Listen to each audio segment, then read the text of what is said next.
untuk mengatur hubungan manusia hamba dengan Sang Khalik, dengan Allah. Maka juzuk awal itu pertama kita diatur bagaimana cara berinteraksi hubungan seorang hamba kepada Allah melalui ibadah. Dan itu tidak boleh semaunya kita. Maka itu diatur bagaimana cara kita beribadah kepada Allah. Maka dalam hal ini para ulama guru kita membuat juzuk awal dengan bab sholat, karena sholat itu adalah yang paling tinggi dari ibadah-ibadah lainnya. Makanya setelah kita bersyahadat, rukun yang kedua adalah sholat 5 waktu sehari semalam. Ibadah-ibadah yang lain di bawah sholat, sehingga ketika Rasulullah SAW di saat Isra dan Mi'raj menjemput perintah sholat, Nabi melihat surga dengan keindahan, dengan kenikmatannya. Kemudian Nabi juga dipersilahkan melihat neraka dengan kengeriannya neraka itu. Lalu Nabi mohon kepada Allah, minta kepada Allah, ya Allah, bagaimana bisa umatku masuk ke dalam surga yang indah, yang penuh dengan kenikmatan ini, dan terhindar dari neraka. Kata Allah dalam hadis qudsi itu, bahwa umatmu akan diberi jaminan garansi asalkan dia mengerjakan, mendirikan ibadah sholat. Jadi Bapak Ibu, semakin baik hubungan kita dengan Allah itu terlihat dengan cara dia berinteraksi dengan banyaknya sholat kepada Allah.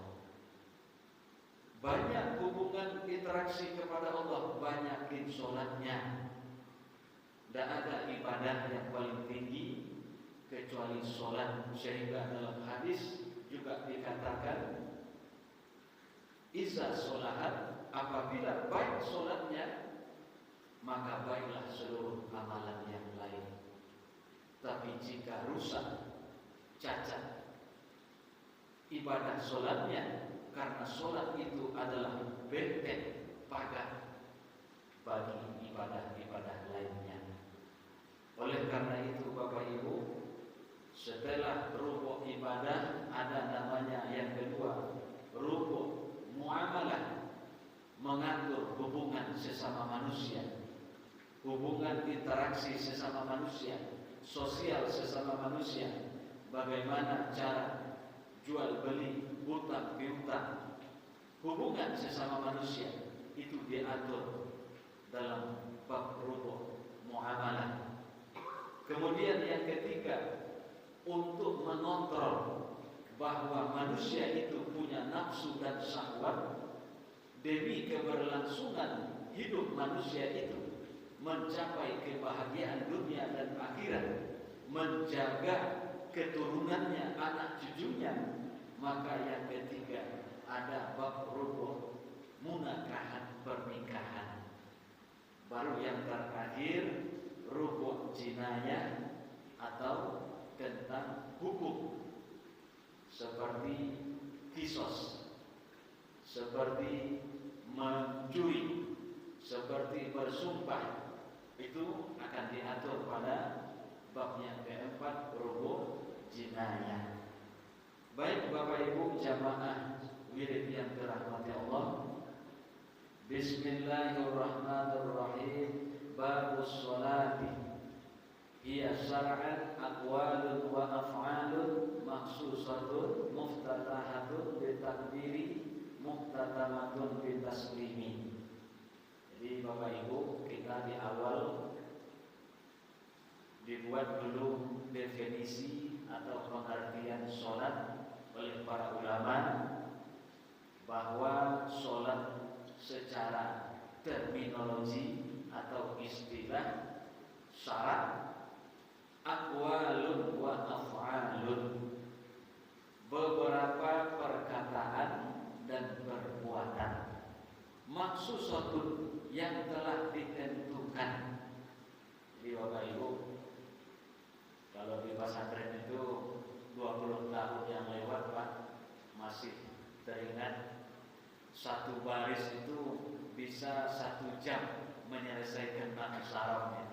Nah, saking telitinya tentang kajian nahwu syaraf di pesantren. Bagus sholati itu di-i'rab dulu, tidak langsung disyarah, dijelaskan, tapi di-i'rab kenapa barisnya harokatnya di atas, depan, bawah. Abi hari saja bu salari baru. Asalnya 7 tahun di pesantren itu. Rasulnya kini lah tamai ingin kembali 7 tahun. Nah, karena betul kata Ustaz Bombong kemarin, saya lihat itu di YouTube-nya. Setelah tamat dari pesantren, mereka akan berkeluarga, punya anak, pasti nilai-nilai pesantren itu akan memanggilnya kembali.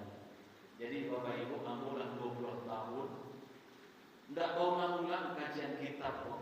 Kini timbul balik keinginan untuk mengkaji kajian-kajian nahwu syaraf, kitab kunyah. Entah apa lebih 10 begini kitab kunyah daripada terjemahan kini itu baru. Padahal di kuliah itu banyak terjemahan lebih sana itu.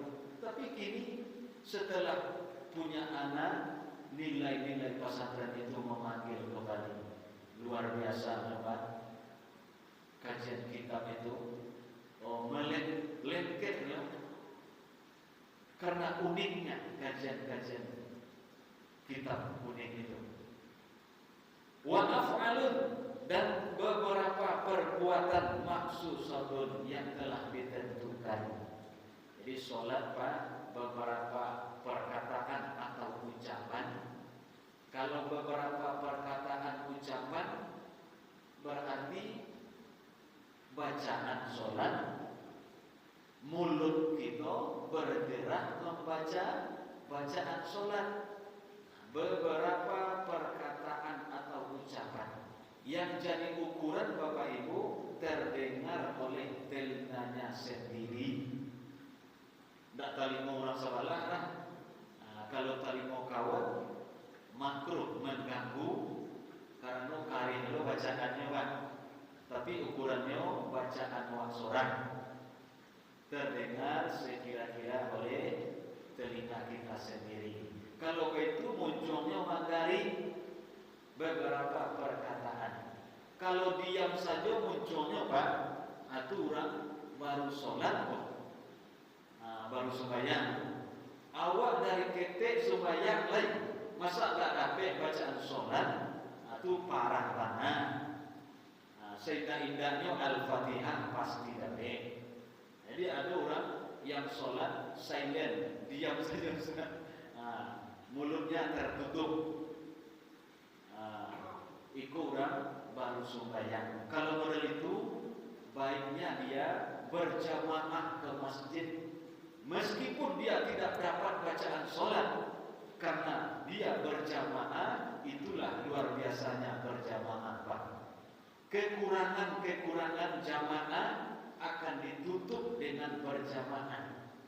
Jadi maka dianjurkan berjamaah itu Pak.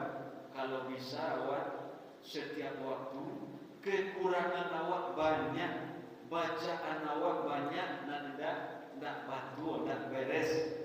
Dengan hadirnya kita berjamaah, semuanya itu ditanggung oleh imam. Laporannya jamaah, tidak pribadi laporannya. Jadi sama dengan laporan awak itu, covernya di luarnya itu jamaah.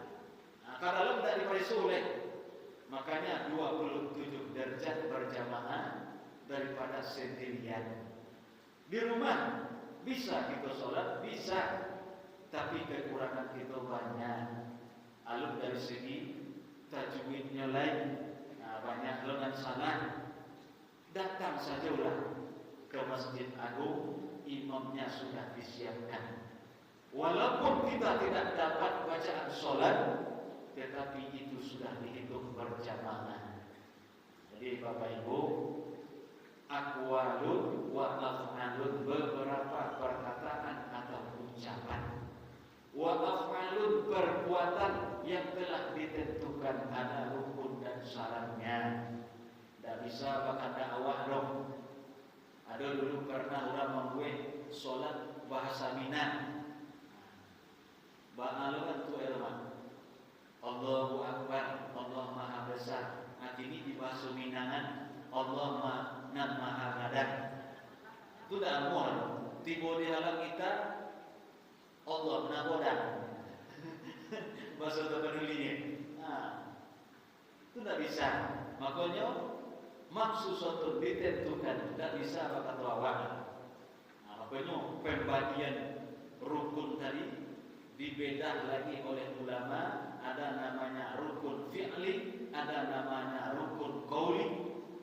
Rukun qauli mah itu yang mesti kita baca. Itu mulai dari takbiratul ihram. Wajib takbirnya, apalagi al-fatihahnya rukun, apalagi sholawatnya, tahiyatnya, salam, itu wajib, namanya rukun qauli. Ada lagi rukun fi'li, ini perbuatan kelakuan kita di dalam sholat. Berdiri bagi yang mampu, kalau tidak mampu itu duduk lagi.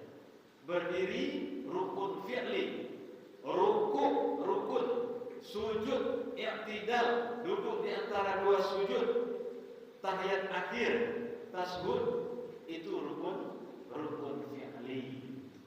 Dan itu mesti menjadi rukun.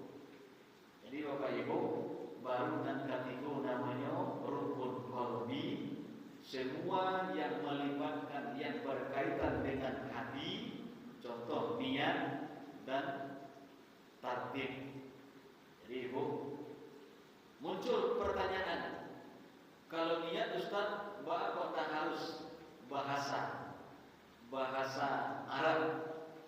Karena niat itu rukun qalbi. Di hati dilafazkan sunnah, di hati sudah menjadi sah, dan itu sunnah dilafazkan. Tapi kalau rukun qauli, beberapa perkataan tadi diucapkan, makanya tidak bisa semau kita, bahasa Minang, bahasa daerah. Jadi Bapak Ibu, oleh para ulama dibagi 3 kotak rukun sholat. Dirinci lagi, muftatahatun bitakbiri, dibuka dengan takbir, wa muftatamatun bitaslimi, dan ditutup dengan salam. Jadi Ibu, tandanya awak mulai sembahyang, berarti lah diangkat takbir, lah takbiratul ihram. Kalau sebelum takbiratul ihram, le boleh kita makan, le boleh kita minum, le boleh kita balagu Indonesia Raya, boleh. Tapi alun takbiratul ihram lain. Makanya takbiratul ihram, semua yang halal di luar sholat setelah takbir jadi haramnya.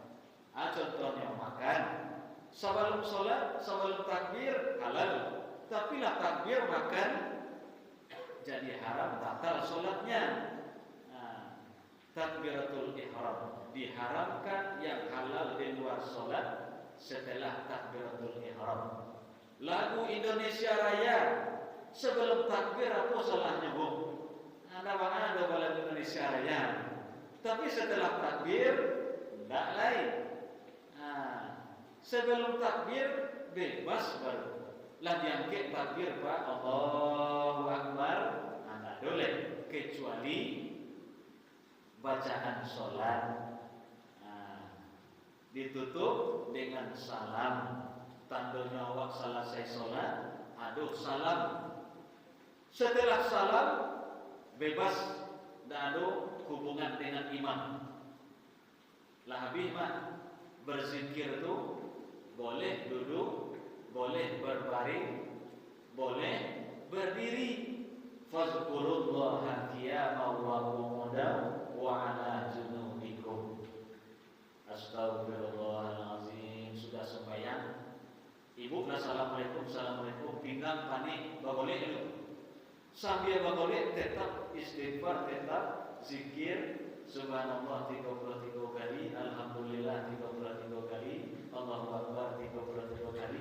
Sambil boleh, sebab kita sudah selesai sholat, ditutup tadi dengan salam. Oh, soal jahar dan sirnya Bapak Ibu itu tergantung kondisinya lagi. Jadi Ibnu Abbas itu umur 3 tahun, Nabi sudah 53 tahun. 3 balik umur Ibnu Abbas, Nabi meninggal. Saat umur 3 tahun, apa kata Ibnu Abbas? Saya mendengar, Ibnu Abbas itu anak-anak safnya di belakang sekali. Saya mendengar Nabi selesai sholat itu di saat membaca Astagfirullah, Allahumma antas salam, terdengar. Kalau begitu, bolehkah jahar? Boleh. Di kalangan bacaan zikir, no. Bolehkah sir saja? Boleh. Jika takut mengganggu kepada yang lain, ada yang banyak yang belum sholat, terlambat datangnya. Daripada mengganggu, bego, apalagi zikir itu kareh tahlilnya Pak. Tak kaji orang sembahyang. Tidak usah melihat situasi. Ada yang sedang baca Quran umpamanya, ada yang sedang murojaah, lebih baik kita sirkan saja zikir itu. Kalau di kampung-kampung Pak, orang ke sawah kaladang jam 7 sampai ke sawah hari masih gelap pagi subuh. Mengguris karet. Capek mana bayi. Itu imam-imam di kampung-kampung itu Pak, itu dijaharkan. Ilahi ya Rabbana subhanallah, subhanallah, subhanallah, subhanallah, berjamaah. Jadi sangku, oh bid'ah itu. Karena dulu orang gini, seretik bid'ah. Cepat dia membid'ahkan orang lain, tidak boleh. Jadi kalau kondisinya takut daripada kita jadi dosa mengganggu kepada yang lain, lebih baik kita sirkan saja. Itu melihat situasi dan kondisi. Kenapa dijaharkan? Pentingnya menjahar hikmahnya Bapak Ibu. Aduh jamaah yang tidak tahu dengan zikir, dengan dibaca zikir berjamaah, hanya hafal langsung. Kok disuruh gitu menulis gini Bu? Tulis zikir setelah sholat, tutup dengan doa. Kita mungkin banyak tak bisa, tapi dengan membaca berjamaah kita bisa. Dan itu jadi amalan hafal sampai sudah tua kita. Itu zikir-zikir waktu kecil hafal sampai gini. Luar biasa ya Bapak Ibu. Kemudian wasumiyat bizalika listimaliha ala sholati, dinamakan demikian untuk kesempurnaan atas sholat. Lugatan sholat menurut bahasa wahiyya ad-du'a'u. Sholat menurut bahasa, secara bahasa Pak Ibu, secara lugat ad-du'a, berdoa. Jadi kalau ada orang mengatakan sholatlah kamu untuk mereka, dalam tafsirnya itu wad'uhum, doakan mereka disebut juga doa. Kita perhatikan Pak, bacaan sholat itu doa satunya. Al-Fatihah, iyyaka na'budu wa iyyaka nasta'in. Doa kepada Engkau ya Allah kami menyembah dan kepada Engkau kami minta tolong. Ihdinas siratal mustaqim. Tunjukilah kami ya Allah jalan yang lurus. Siratal ladzina an'amta 'alaihim ghairil maghdubi 'alaihim waladdallin. Yaitu jalan orang-orang yang Engkau beri nikmat, bukan jalan orang yang sesat. Doa i'tidal sami Allahu liman hamidah. Rabbana lakal hamdu mil'us samawati. Doa baru duduk antara dua sujud. Rabbil firli wajibur warhamni wajiburni warfa'ni warzuqni wahdini wa'afini wa'fu anni. Doa luar biasa. 8 doa dalam duduk antara dua sujud saja. Doa satunya. Maka secara bahasa sholat juga disebut doa. Oh, kita sembahyang mayat, sholat mayat, doa satunya. Takbir pertama Al-Fatihah, doa. Takbir kedua sholawat. Takbir ketiga dan keempat doa untuk mayat almarhumkah atau almarhumah. Allahumma ighfir lahu laki-laki, Allahumma ighfir laha perempuan. Sekurang-kurangnya doa bagi mayat itu sampai akhir itu selengkapnya. Tapi minimal Allahumma ighfir lahu atau Allahumma ighfir laha itu sudah dinamakan doa minimal. Jadi Bapak Ibu, kita mendoakan di dalam sholat saja, doa untuk mereka. Sholatlah untuk mereka, doakan mereka. Kalau begitu, sampaikan doa kepada yang sudah meninggal. Ini bukti sampainya doa. Kalau tidak sampai doa sholat jenazah itu, batallah rukun. Tidak usah kita membaca doa saat sholat jenazah. Kok rukunnya? Rukun sholat jenazah membaca doa. Kalau tidak sampai, tidak usah berdoa, batalnya.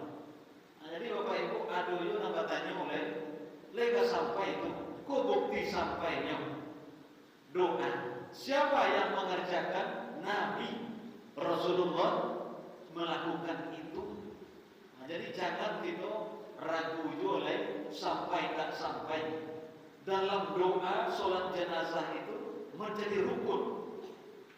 Bukti bahwa doa itu akan sampai kepada yang bersangkutan. Nah, jangan ada lagi yang mengatakan itu bid'ah mendoa. Orang gini kan capek-capek mengincian, oh itu ajaran sasih di mana dapetnya tuh. Bahkan Nabi mengatakan, Iqra Yasin ala mautakum. Bacakan kepada orang yang meninggal itu surat Yasin. Luar biasa, bukan Quran. Siapa yang melakukan itu? Nabi melakukan itu.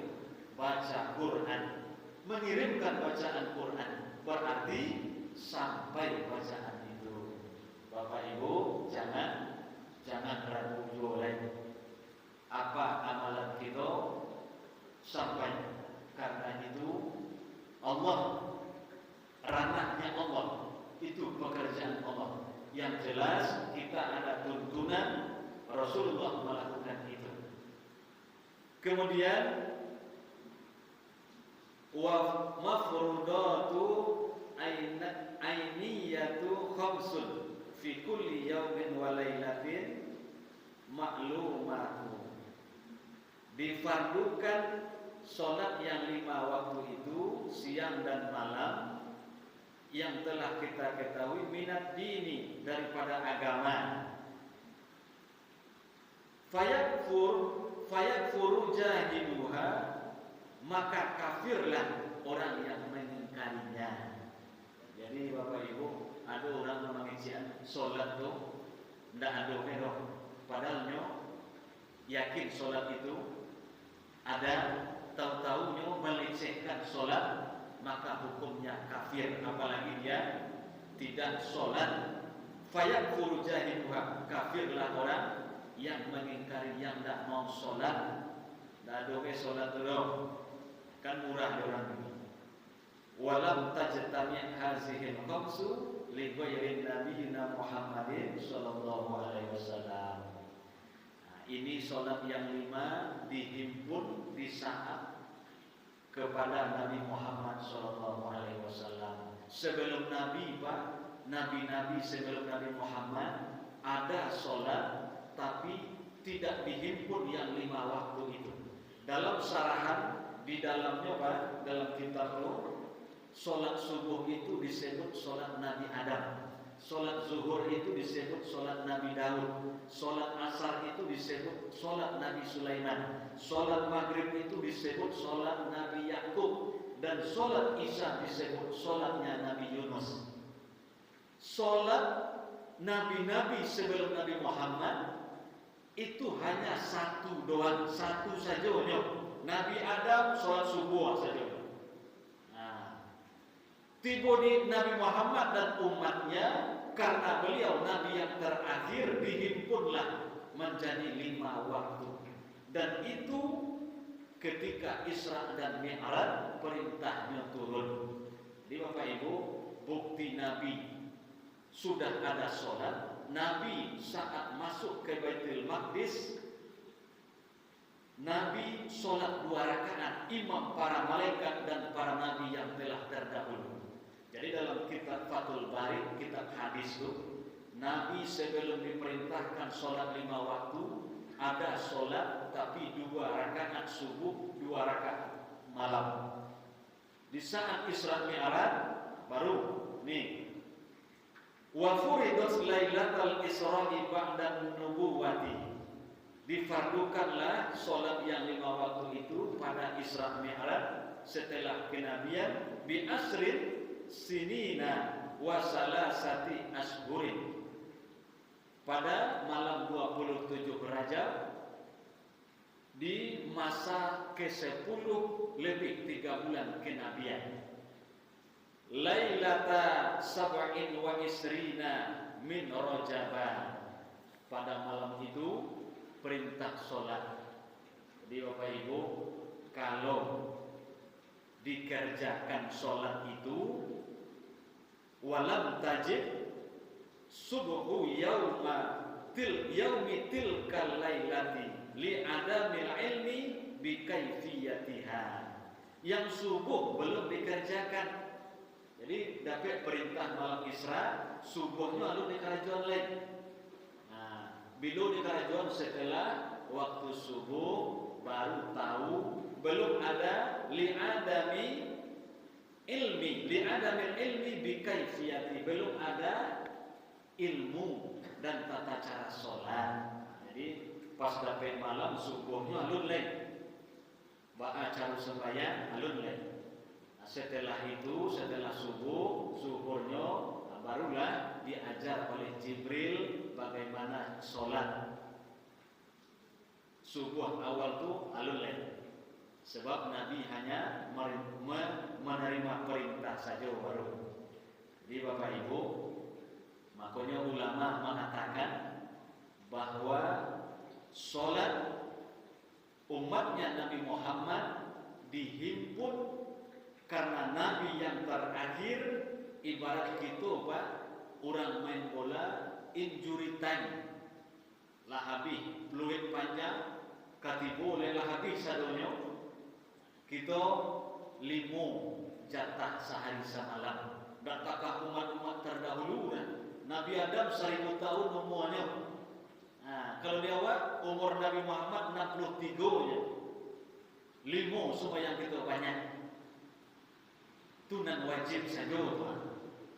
Oleh karena itu 5 waktu sehari semalam, permasalahan sholat pada bab pertama dalam kitab I'anatul Talibin ini akan diulas, akan dijelaskan sampai dengan macam-macam sholat sunnah.